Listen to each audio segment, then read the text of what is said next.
Greetings! My name's Joe Bob, and I'm very peeved. Welcome back to Sunless Sea. It's been a bit. I did stuff with Pathologic, then I got horribly ill. Well, yeah. Not to mention some other unfortunate events that you don't care about. And I don't care to tell you. But anyways. That's not important right now. What's important is that we have 6 of the members of the 7, and we also have a plan for dealing with the king with 100 hearts, that old bastard. I mean, I pity him, to be sure. I should have picked up more fuel, damn it. But not enough to forgive the crap he's done. And certainly not enough to condemn the Claymen to have to continue under his rule. And most certainly not enough to betray the pirate poet. So off we go to Polydream.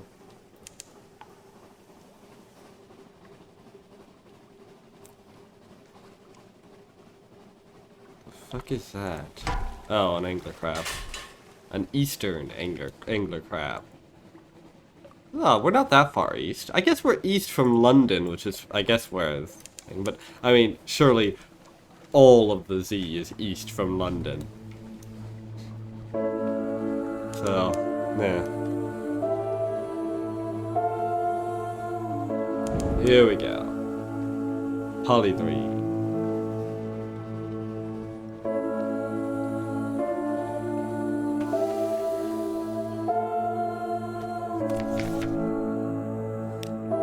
Alright.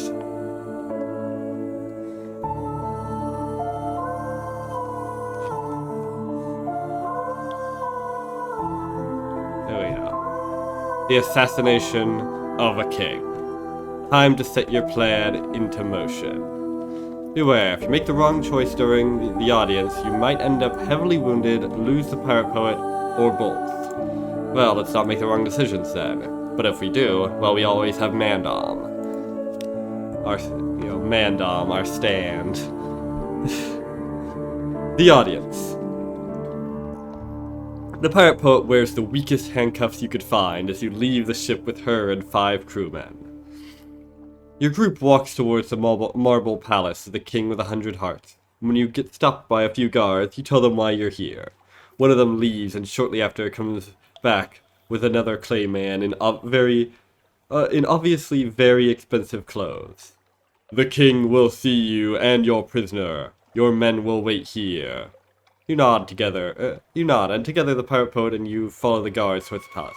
You know, come to think of it, considering our plan is to, say that we want, in return for handing over the pirate poet, we wanted to see him, how he, gives life to something and all that.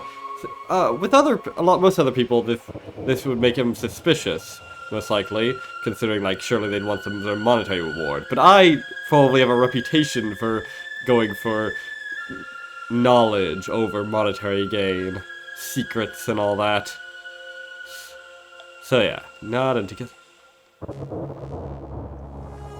Alright. Follow the guards towards the palace.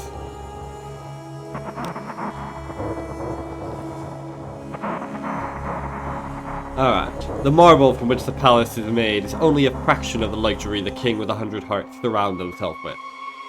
Wherever you look in the palace, you see silk, gold, and the most valuable gems. Dozens of servants run around to take care of all things their master wants.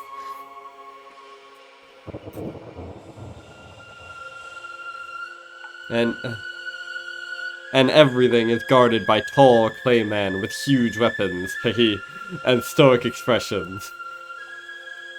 Finally arriving in the throne chamber, you stay in front of the imposing form of the king with 100 hearts. His clay is interspersed with countless small shards of the diamond, which is said to be his heart.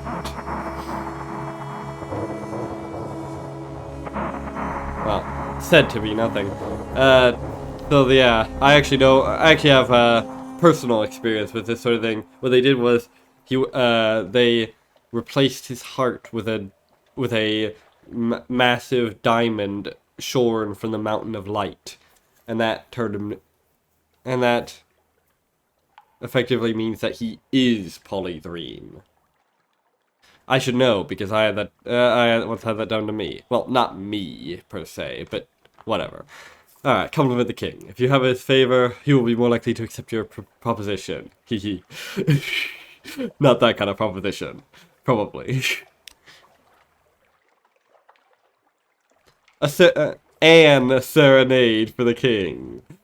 The king listens to you as you point out his impressive stature, the elegance of his palace, and the way he keeps his subjects in line, all while maintaining a politic which not only benefits his own people, but also yours in London. Alright. Got the king's impatience and the king's goodwill. Even his favor won't save you from his anger. That's comforting.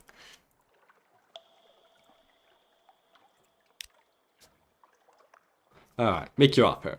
No one likes sycophants. State your business and don't waste his time. The proposition.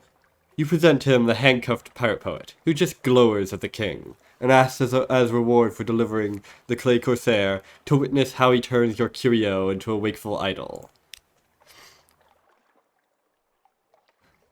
I have no idea what voice to give him. Very well then. But before we discuss your proposition, I would like to know how the pirate poet came into your possession. The king with 100 hearts says, ignoring the growl as the clay woman gives as he describes her as a piece of property. I believed her to be dead up until now.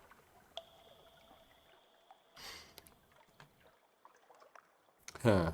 Hand-to-hand combat. Very few match a clayman's strength. The king will be surely impressed if he believes you.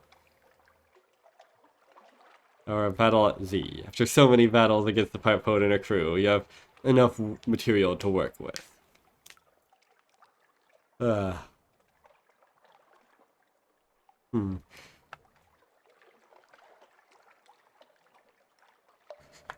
This would be reasonable, but this would be funny.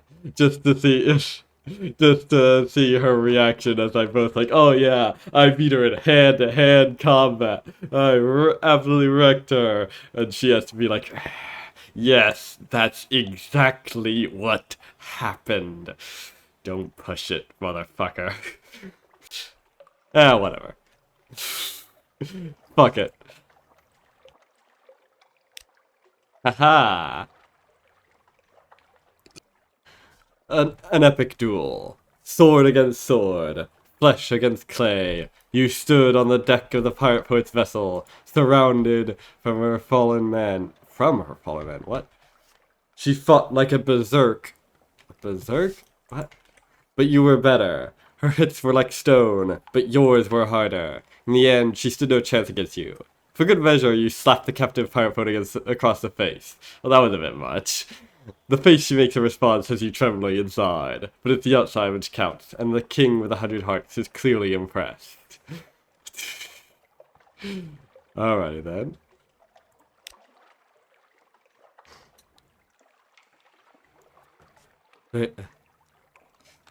Very well. Your proposition is acceptable, the king with 100 hearts says.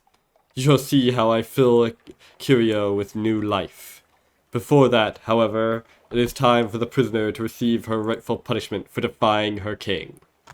Ask for a delay. Hopefully his patience isn't already at its limit. Acceptance. You tell the king with 100 hearts that you wouldn't be a good tradesman if you would give up your goods without being paid beforehand. Ah, good point. You want your reward now. The annoyance in the king's features is clearly visible, but at last he relents. Fair enough. Have it your way, he says, and gestures for a servant to take the curio from you. Hopefully that servant doesn't have a soul, but probably not. Let's see. While you hold the box with the sinister curio in your hand, a servant reaches for the lid, clearly intending to take it out of its wooden encasement. You can't let that happen, otherwise the wrong clayman will trigger the trap. Let's see. Oh, apparently got enough of the goodwill to just ignore him. I've had enough of the chancy challenges for now. Let's go for it. Just walk past the servant and bring the box directly to the king with the 100 hearts. And that would be... fucking brazen as hell. An insult forgiven. The servant looks indignantly as you brush him off, and so does the king. But when you open the lid of the box and present it to him on your knees with a confession of how much of an honor it is for you to do so, the king's frown decreases. The moment the king... And yes, it is an honor for me to deliver the seed of your destruction. The moment the king with 100 hearts touches the little figure, it instantly starts glowing. One after another, the king's diamond shards begin to burst, while his screams echo from the walls. The pained clay man tries to get away from the sinister curio, but it sticks to his hand like glue. Unable to do something, all his subjects watch in horror how the king doubles up and finally explodes into 1,000 pieces. The curio flies through the air, the remains of a hand still sticking to it, and the pirate poet wastes no time to catch the little thing, despite being handcuffed. Immediately she looks into its eyes, and suddenly a blinding light fills the room. When you can eventually see again, you need a moment to proceed to process the scene in front of you. All the guards who treated the pirate poet as a prisoner a second ago are now bowing to her. Your eyes search hers, and as their shocked gazes meet, you know that she thinks exactly the same as you. It worked. Oh yeah! Star Wars, baby! The pirate poet rules Polydream. It was meant to be. Just look at that alliteration.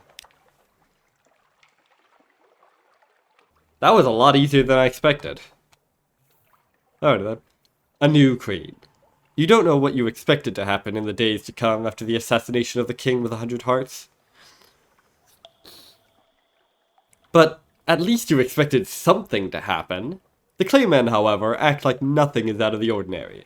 After all, they accepted the pirate poet as their new queen without batting an eye. It seemed almost instinctive. Nevertheless, they aren't completely ignorant. On the streets, you could hear conversations about their new queen, and the hopeful wish that she will treat them better than their dead king. Ordinary Claymen might not flee from hard and hurtful treatment, but even they know that pain isn't a good feeling. Yet the person struggling the most to adjust to the sudden change is the pirate poet herself. It's 2 days since the king with 100 hearts died, and she still stubbornly refuses to sit on her new throne. That is ridiculous, she exclaims to you, as one of the servants bows to her after bringing her a flask of wine. Do I look to you like somebody who would reign over her own nation? I'm just a pirate who writes poetry. I wanted to help my people, but this certainly isn't what I had in mind. Maybe you should let her vent for a while. She's probably just a little overwhelmed. You know you would be. I don't know. I've taken over my own nation before. I wasn't overwhelmed, but then I created that nation, so... Ask about her new abilities. Did the sinister curio work as expected?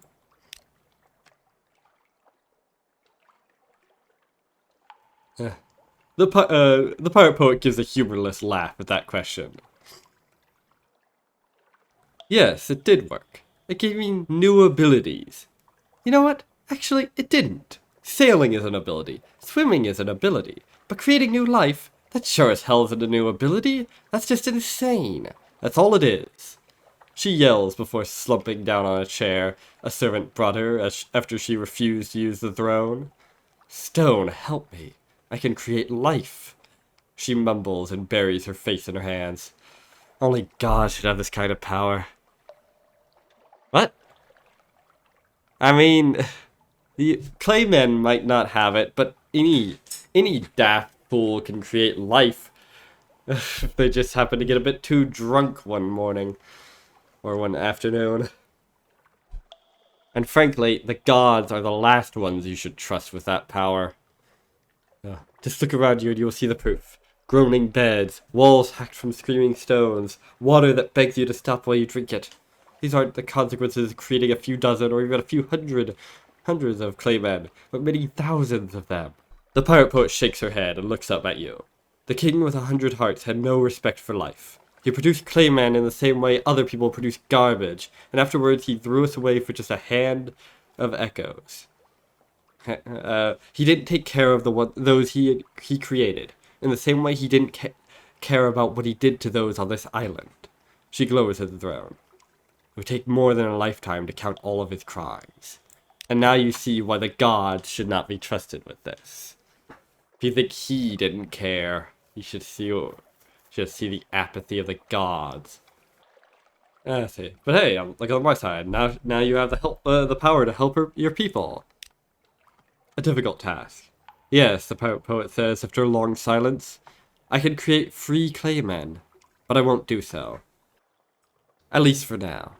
There are so many claymen already out there, and I can't just discard them like some failed project and move on to the next. I have to help them. She sighs heavily. However, that isn't as easy as I had hoped. Even with the powers of the king with 100 hearts, there's no way to free the mind of a clayman already born. That is something they have to achieve themselves. The best way is probably to use the wealth of our late king to buy as many claymen as possible back from London and bring them home. Here we could try to teach them how to free their minds and develop their personalities. She nods towards the silk curtains and the golden decorations. I don't have use for this blood money anyway. Blood money. Ironic considering you're a pirate, but I take your point. What happens now? A debt of honor and more. I asked that myself for the past 2 days, and I'm still not sure, the pirate poet says with a tired expression. These claymen are unable to change themselves on their own. They need someone to guide them, and I'm the only person who can do this. On the other hand, they're more than capable to manage this island on their own. I can give them a few rules to follow, and they will take care of the rest, even if I'm not here.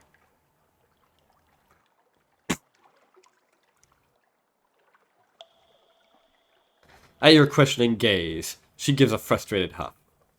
What I'm trying to say, yes, I have a responsibility here, but I'm also in your debt. If you want me to still accompany you on your ship, I will follow you without complaint. If you don't, then I will stay here.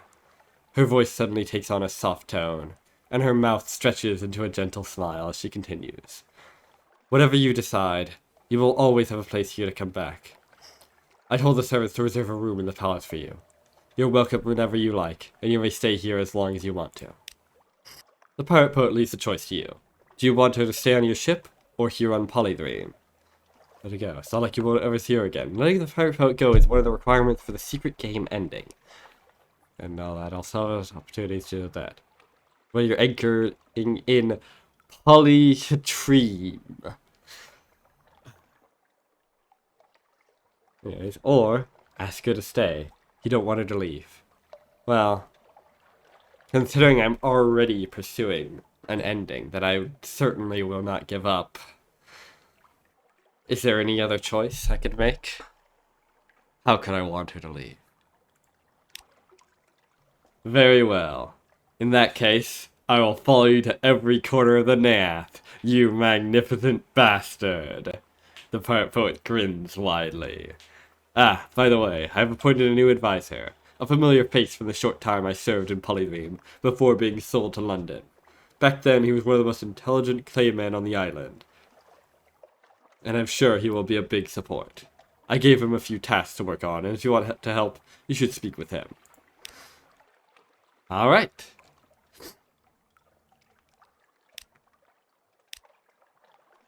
Oh, I could always change my mind. Funny. Alright. The Office of the Intelligent Advisor, who has a terrible icon, bloody hell, is a building near the harbor. The room has large windows and offers a great view over the docks. The space is designed to be wide and open. Yet it still feels cramped because of the countless stacks of boxes with documents that take up most of the floor and the furniture. One could call it unorganized, he says, noticing your critical gaze. But order is only for those who can't remember the place of things, and therefore need an additional support system. The intelligent advisor takes a file seemingly at random from one of the boxes, opens it, and to your great surprise, you see a photo of yourself. I was told you might visit me, the intelligent advisor says, and gestures for you to sit in a chair in front of his desk, which is full of scattered papers. The chair or the desk? My position is newly made, and yet I'm already drowning in work. Probably both. If you want to help me with a few jobs, I would greatly appreciate it. The king with 100 hearts wasn't interested in politics. He didn't care for the rest of the Nea. The queen does, which is enough reason to gather as much information as possible. Court reports. I know London hires the captains like you to regularly write reports about the places you visited. If you would do the same for us, I can guarantee a nice reward in echoes, and compensation for your lost fuel and supplies. Ooh, fuel and supplies. Nice. He points to a map. Places of lost great interest, or those who are farther away from Polydream, will earn you bigger rewards. Alrighty then. A new place to send port reports. Alrighty then.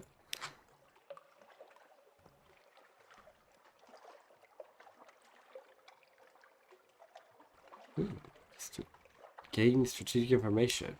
Cross found. Interesting. Alright, this is quite a lot, but... Okay.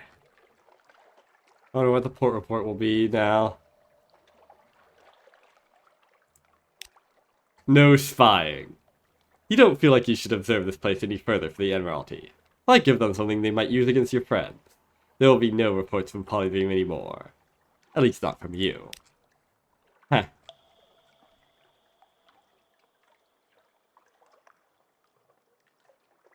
Huh. That's interesting. I wonder what changes if I turn the Overcooked Men to the Queen instead. It seems to imply there would be some interesting flavor text. Let's see.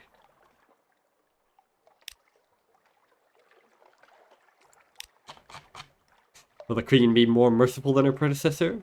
Perhaps even more appreciative? A suspicious glare. A parade of living shoes walked the Overcooked Man away.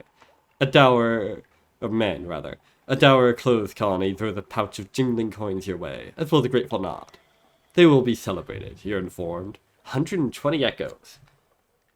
120 echoes for one spider silk.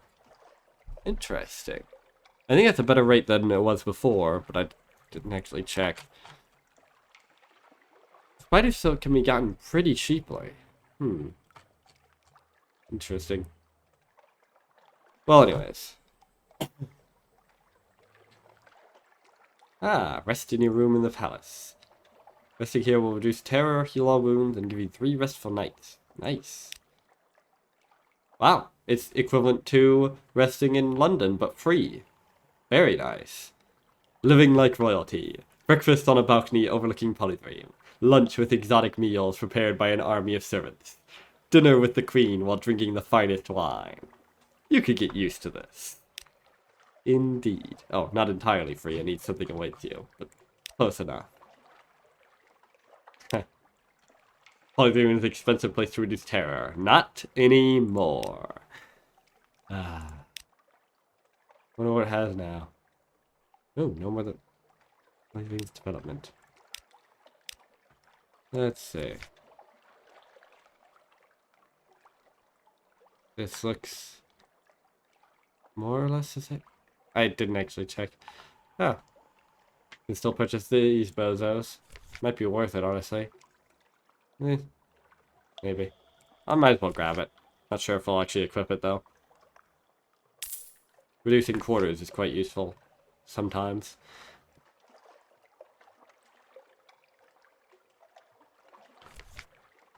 Anyways. Let's, Ah yes, bring claymen home. The Queen's orders are clear. Not a single clayman is to be sold, and everything is to be done to bring those who were back home. An expensive endeavor. It's a difficult mission considering the fact that London knows they won't receive any replacement for claymen they lose. Therefore, the price to buy our men free will be much higher than the price we sold them for. It was ever thus.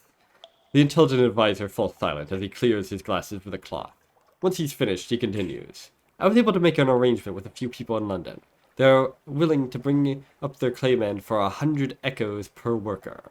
Bring them back here and I'll reward you with 120 echoes for each one. Ah. Interesting. Not much of a profit, but I wouldn't be doing this for profit now, would I be? Let's see. Building up the economy. The only trading goods of Polythene were claymen. The intelligent advisor doesn't look at you as he speaks. Instead, he studies some kind of list, written in a language you don't know. Now that this is over, and with our new expenses, because of the repatriation of our people, we need to change our economy completely. I would imagine. Advertisement. He puts the paper aside and grabs another document. The first step is to do so is a shop for fuel and supplies to attract sailors. We have more than enough wood on this island since we don't use it for cooking to warm ourselves, or other things you humans like to do. Supplies are also easy to get. There's a lot of fish around the island, and we don't need it because our people don't eat. All that we have to do is spread the news that we now sell these things, which sailors need to survive in the Neath. That will be your task. Visit Gators Moor, the Isle of Cats, Port Carnelian, and London, and tell fellow captains about our new trading assortment. Huh. Interesting stuff.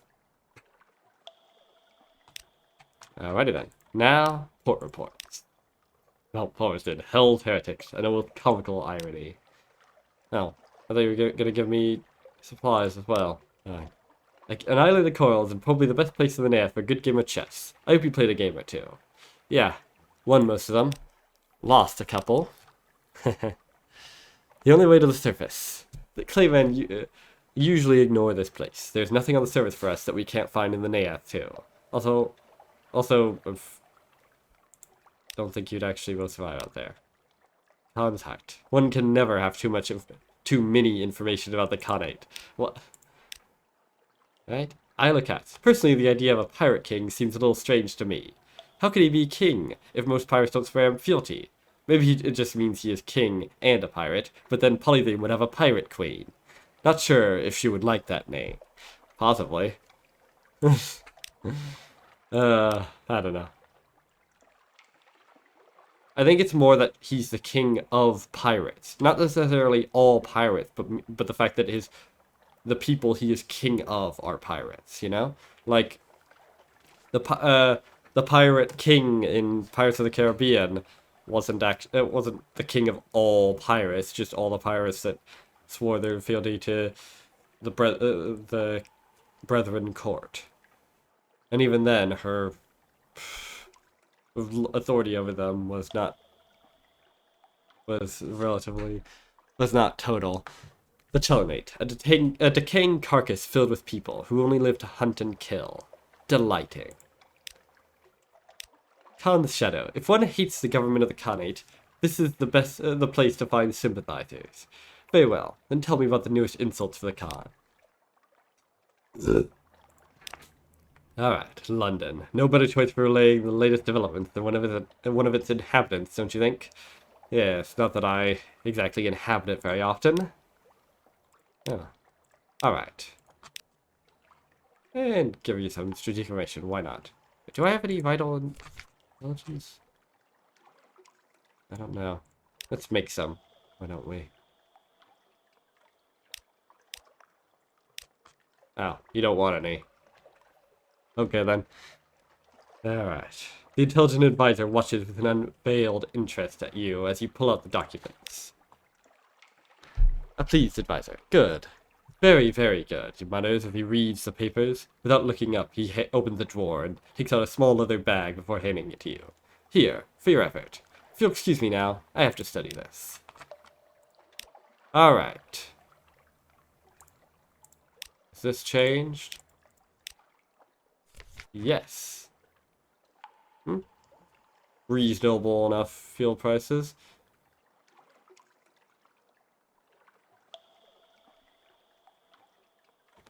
I'm mildly surprised that they're still selling VR clay, but I guess these are volunteers now? I don't know. Alright, well...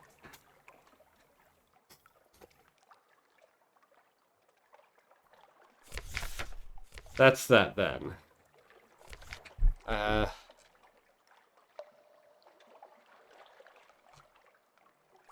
Where is the list of places I need to go again? Hang on. Yep. I think that once again, they have screwed me on this by screwing up the fucking... screwing up something. This whole mod has just been, like, good writing, interesting stuff, but man, is it just full of weird errors. Anyway, well, whatever. I'll be able to look over the recording later. Now that that's done with, well, no wait. First, hang on.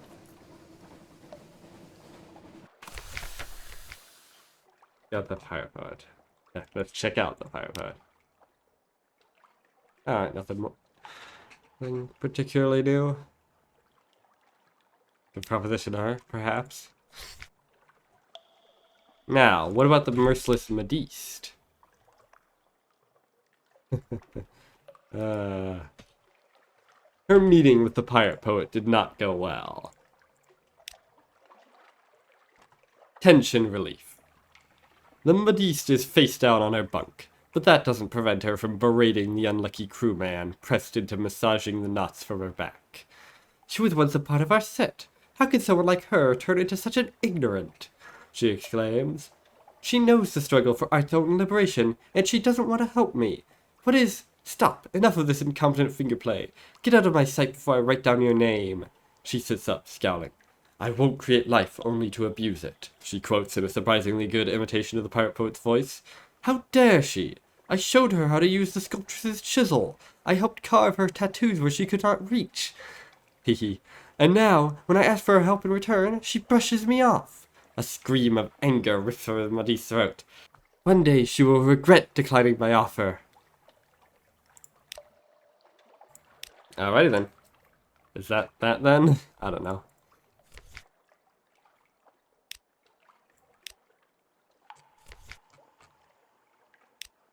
Well, I don't know if there's any continuation to that story.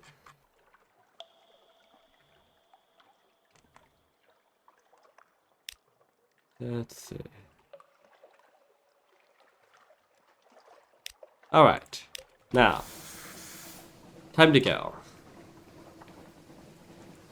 Time, at last, to return to...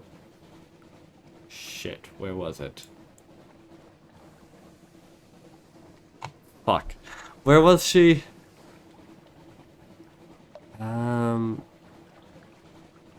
Scrimshander, that's what it was. Now that since last time we collected the 6 of the 7. Now that we've liberated one weird mystical island, time to do it again. One weird mystical continent from the horrors of the people that govern it, and free the strange powers and put the strange powers over life that it has into the hands of those who would use it for good purposes. Time to do it all over again with a different continent. An elder one. Alright, here we go. Visit Miriam. You know the way to the Stygian repository now.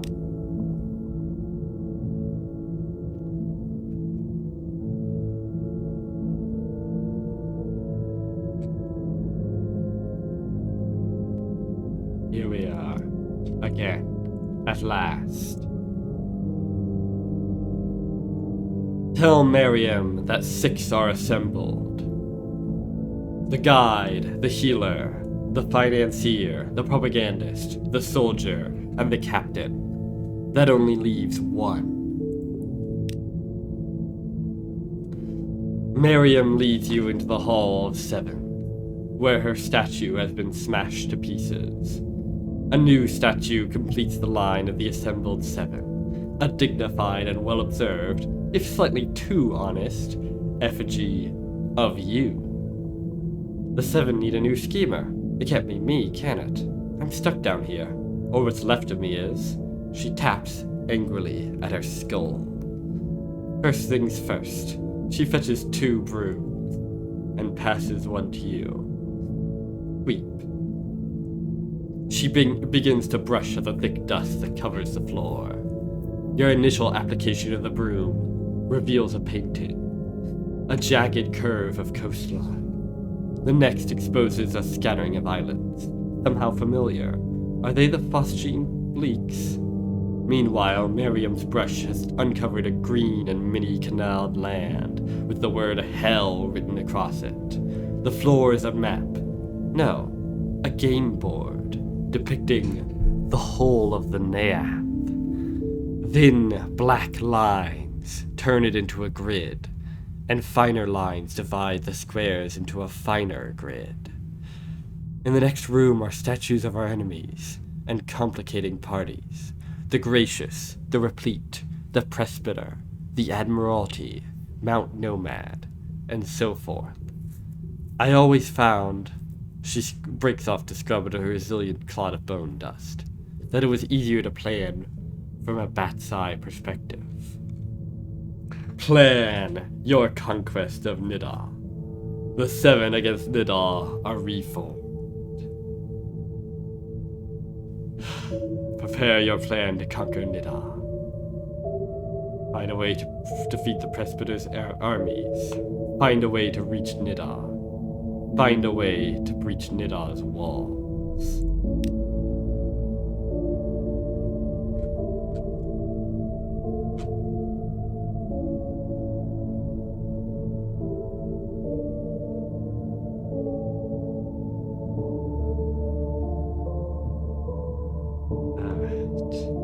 Nidal, engineering the downfall of Nidal. Nidal is a closed city, the guarded heart of the Presbyterate.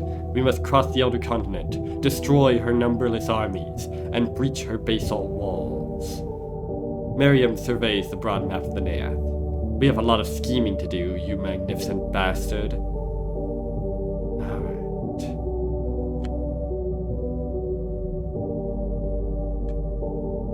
Defeat the Presbyter's armies, secure the route to Nidal, and breach the walls.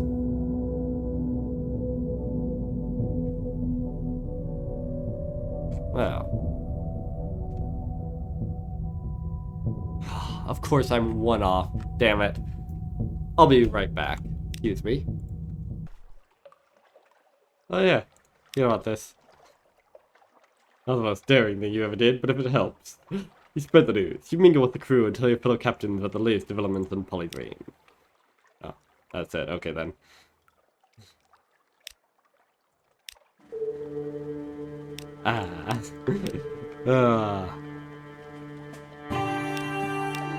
Here we go. A little bit of romantic literature.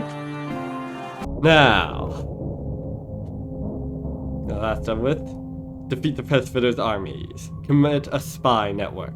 The Presbyterate's military is a patchwork of feudal obligations and treaties agreed between its 76 sub-kingdoms. It is a knot, ready to be unpicked.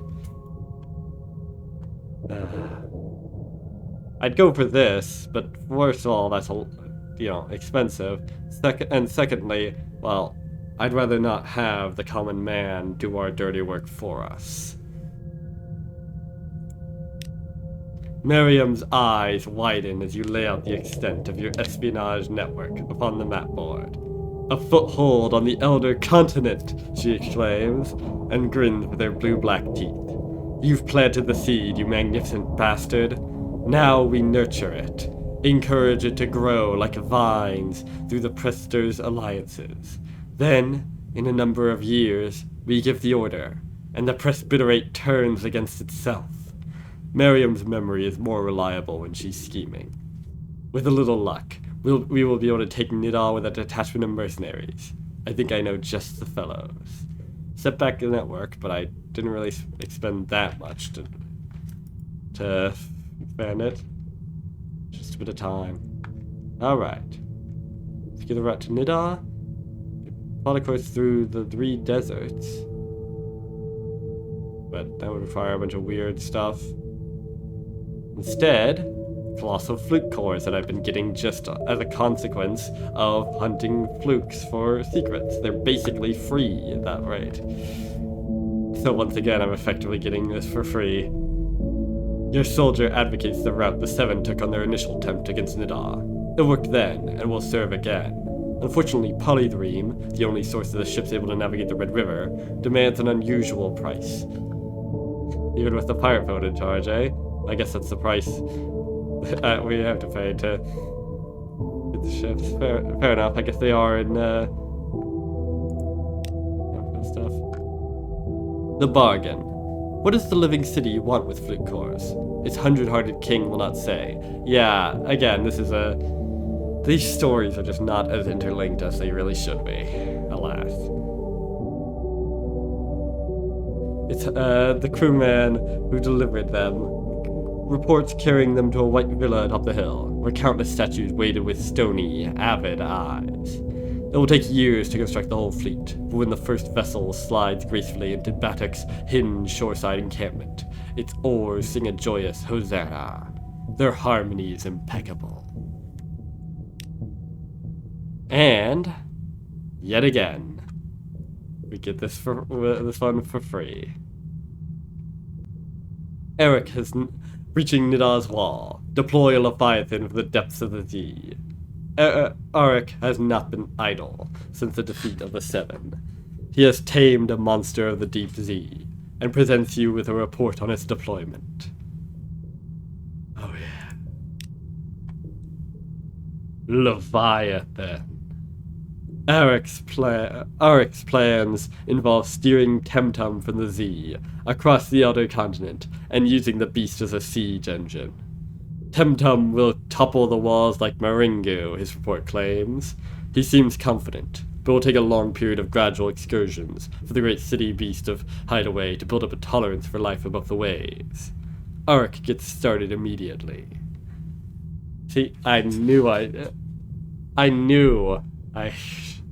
no doubt I made the right decision going along with him. Now this is where it can end. Retire from the seafaring life to plan the conquest of Nidar. The time has come, Miriam says, to dedicate yourself wholeheartedly to our endeavor. We have much work to do. No. The time has not yet come. I still have loose ends to tie up. This will not yet be the end, but soon. So yes, the next couple of videos will likely be me going around, tying up every little loose end that I held off on. First, obviously, starting with the whole Polydream stuff. And there is that stuff with the extraordinary human male that I never got around to. And there's innumerable stories that I could do. There's even some over here, but... well... for those, perhaps I'll leave it till next time. And yes, there will be a next time. But until then, I have been Jobob, the 7th of the 7. And I'm very peeved. So long, suckers.